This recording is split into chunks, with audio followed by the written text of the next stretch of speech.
මල්ලි සීනි කිලෝ එකක් දෙන්න. සීනි කිලෝ දෙන්නකෝ. සීනි නෑ අයියේ. ඌ සීනි නැද්ද? නෑ. ආ පල්ලෙහා කඩේට යන්න එපා.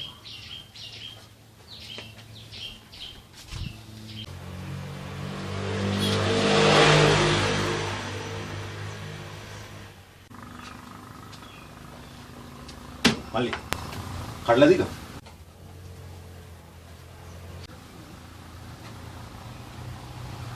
කඩලා දීනවා මල්ලි කිලෝ එකක් දෙන්න.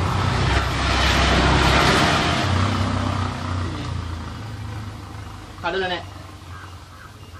අයියෝ කඩලා නැද්ද? නෑ කඩලා නෑ.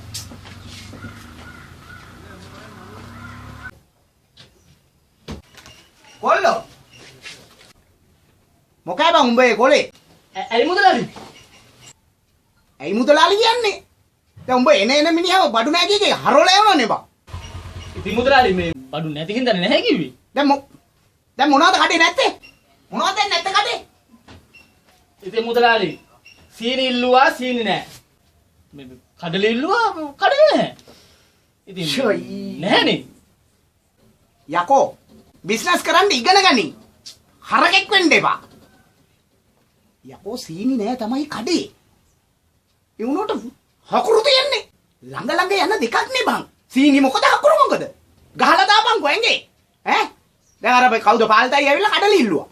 දැන් කඩලා නෑ කඩේ. ඒක හරි. කඩේ කඩලා නෑ.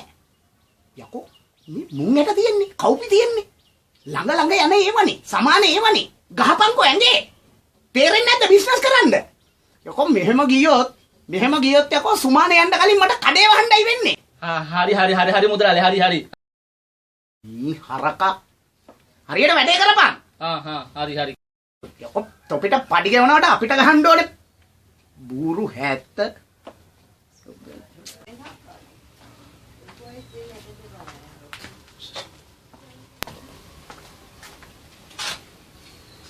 අයියේ මේ ටොයිලට් පේපර්ස් තියුද? ටොයිලට් පේපර්ස් නෑ. නම්බර එකේ වැලි කඩ දාසි තියෙනවා. දෙන්නද?